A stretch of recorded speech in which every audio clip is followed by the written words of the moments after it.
Section 14 is the first return. Every registered person who has made outward supply in the period between the date on which he become liable to registration till the date of which registration has been granted shall declare the same in the first return furnished by him after the grant of registration. कोई नया नहीं है, first return का नाम दे दिया है, जाना क्या है, जीएसटी R1 एंड जीएसटी 3 भी करना है, ठीक है जी। नेक्स्ट पढ़ो,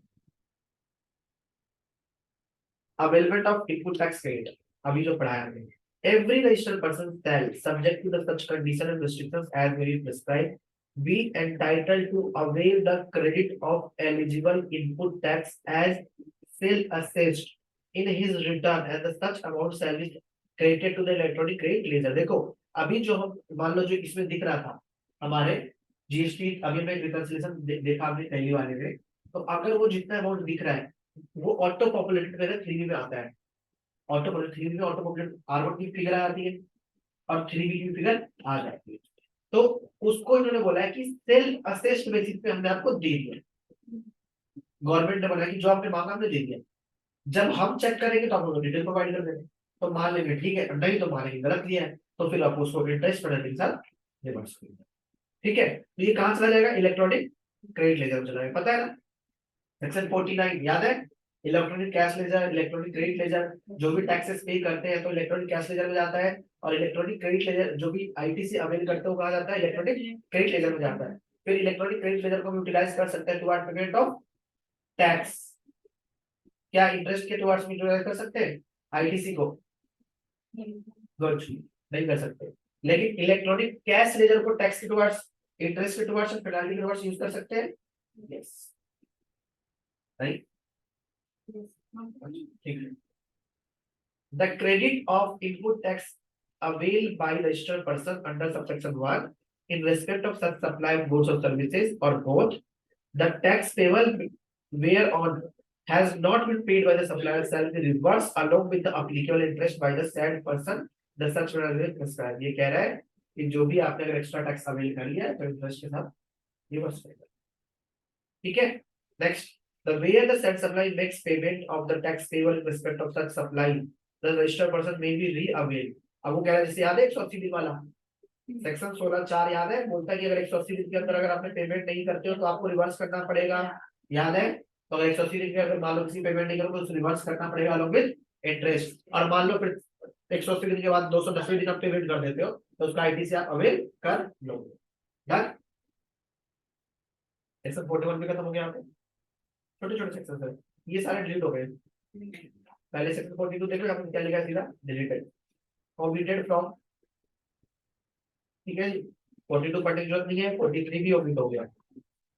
ये पता क्या था, जैसे टू आप जीएसटी 2 भी फाइल करते, जीएसटी 2 फाइल करते तो उसके सिलसिले में कि देखो ये देखो क्या लिखा है, देखो matching, reversal, reclaim of input tax credit, अगर जीएसटी एक्ट 2 फाइल करते उसको ये मैच करते आपस में कि तुम्हारा 2 उसका 1 से मैच हो रहा है कि नहीं हो रहा है, तो उन्होंने तो 2 ही हटा दिया, तो ये सेक्शन में ठीक है,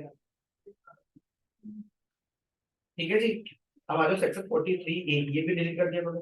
अब आ जाओ 44, बहुत ये कुछ नहीं कहता है सेक्शन, ये कहता है कि सबको अपनी जीएसटी और 9 फाइल करना होता है, एनुअल रिटर्न, इसकी ड्यू डेट अभी दिसंबर है, हाँ एनुअल रिटर्न, और एक होता है जीएसटी ऑडिट, जीएसटी आर 9, इसको 9 क्या बोलते हैं, 9C, हाँ।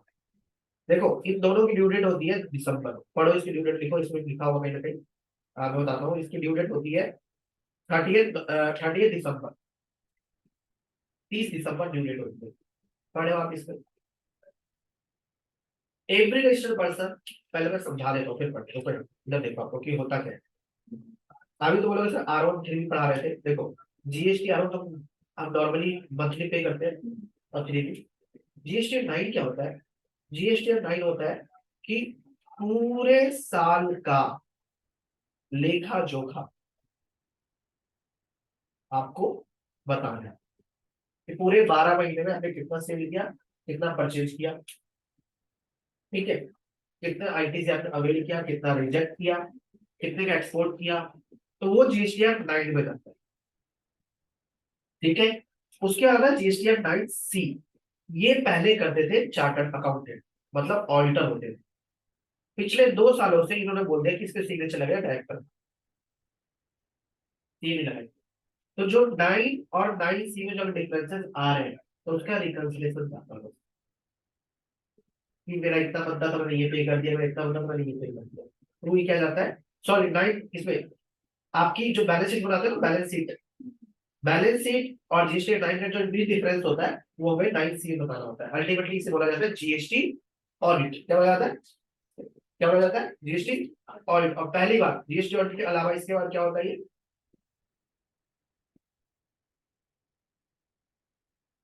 9 के अंदर में आपका पूरा सेल, पूरा परचेज आएगा। ठीक है, इसकी जो लिमिट होती है, लिमिट देख लो। वैसे ही इन्होंने कंपल्सरी सबके लिए रखा है, बट ये ऑप्शनल लिमिट है। जीएसटी 9 2 करोड़ तक वाले फाइल करते हैं, ठीक है। और जीएसटी 9C 5 करोड़ होगी, जिसका 5 करोड़ तक का टर्नओवर है, 5 करोड़ से ऊपर है, वो 9C फाइल करेंगे। और जिनका 2 करोड़ तक का, 2 करोड़ तक का, 2 करोड़ तक का है, 2 करोड़ से नीचे उनको फाइल करने की जरूरत नहीं है, मतलब ऑप्शनल है, फाइल करो ना करो पर्ची है। जिनका 2 करोड़ से ऊपर है उसको एनुअल रिटर्न फाइल करना मैंडेटरी है। दोबारा बोल रहा हूँ, रुक जाओ। जिसका 2 करोड़ तक टर्नओवर है उसके लिए जीएसटीआर 9 ऑप्शनल है, 2 करोड़ से ऊपर मैंडेटरी है। वैसे ही जीएसटीआर 9C 5 करोड़ तक ऑप्शनल है, 5 करोड़ के ऊपर मैंडेटरी। ठीक है, ये सेक्शन कहता है आपका सेक्शन 44। लिमिट नोट डाउन कर,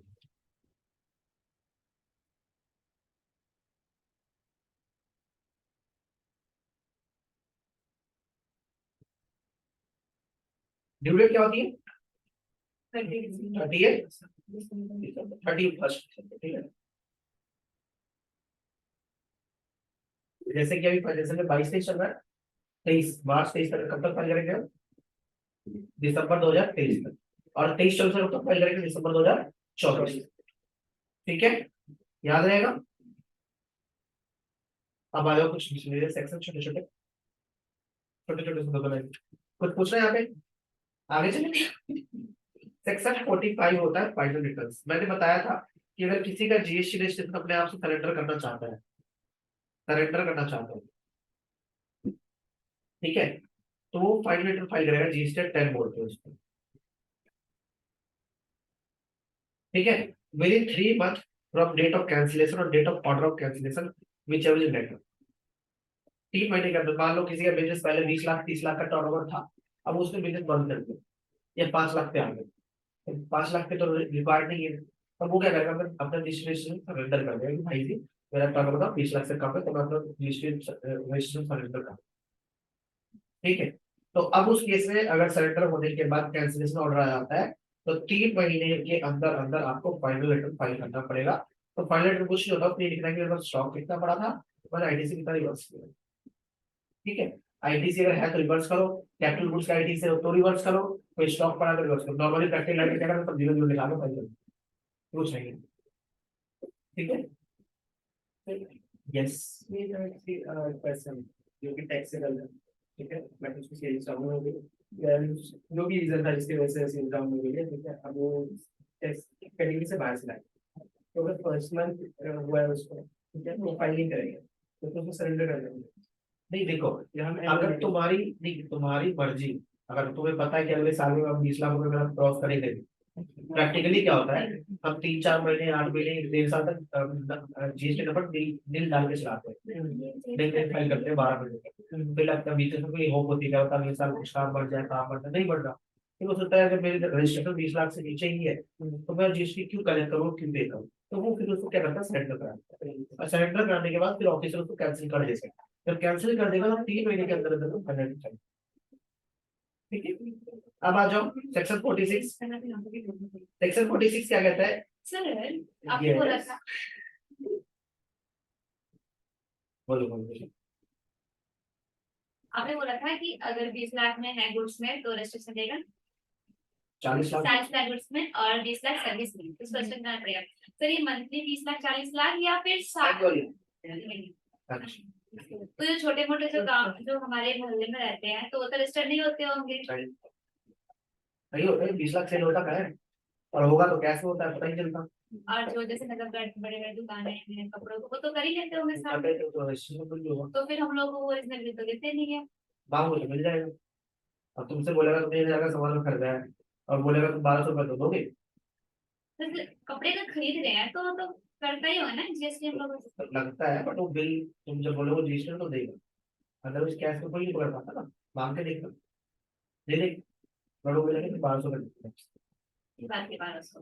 क्योंकि वो जो 1,000, हाँ क्योंकि वो जीएसटी चार्ज नहीं कर रहा होता है। वो बोलेगा कि जब बिल लोगे तो जीएसटी चार्ज करेगा, वो कच्चा पक्के का गेम है। ऐसा होना नहीं चाहिए, इस चीज को बढ़ावा नहीं देना चाहिए, बट लोग करते हैं, प्रैक्टिकल करते हैं। लेकिन जब छापा पड़ता है तो पकड़ जाएगा, तो फिर पे करते हैं सारा, फिर बिना मांगे भी दे देते हैं, हमारे में जीएसटी लगता ही है। ठीक है, अब देखो सेक्शन 46 क्या है। सेक्शन 46 कुछ नहीं है, रिमाइंडर है। अगर जैसे ही आप एक दिन डिले करते हो ये ऑटोमेटिक जनरेटेड मेल होता है, ये वाला 46। आपने अगर मान लो 20 तारीख को रिटर्न फाइल नहीं किया, 21 तारीख के सामने रात को मिला जाता है कि आपने ये रिटर्न फाइल नहीं करा, और टैक्स पेयर घबरा जाते हैं, लेकिन जी आपने रिटर्न फाइल जाकर लिखा होगा क्या देखो, और नोटिस लोग घबरा जाते हैं। ये कुछ नहीं है, आपने जैसे रिटर्न फाइल नहीं किया तो ये जस्ट उठा के ऑटो पॉपुलेटेड है, ऑटो जनरेटेड मेल है, सब कुछ हो रहा है। मतलब ये कि 20 तारीख को रिटर्न फाइल की डेट होती है, रिटर्न फाइल नहीं किया, ऑटोमेटिक कंप्यूटर देखेगा ये नहीं हो, मेल नहीं देगा। ठीक है, ये वाला नोटिस हर एक लोगों को आता है और हर मंथ आता है, जिसमें जो थोड़ा सा डिले कर दिया आता नोटिस है, नोटिस कुछ रिटर्न फाइल कर दो तुरंत इंस्टेंट। हाँ अगर मान लो 15 दिन फाइल नहीं करोगे तो फिर वो ऑफिसर के नजर में आएगा, फिर वो 3 बजे तक वेट करेगा, फिर सेक्टर 29 मिलेगा। ठीक है जी, अभी लास्ट आज का लास्ट सेक्शन पढ़ा देता हूँ बस।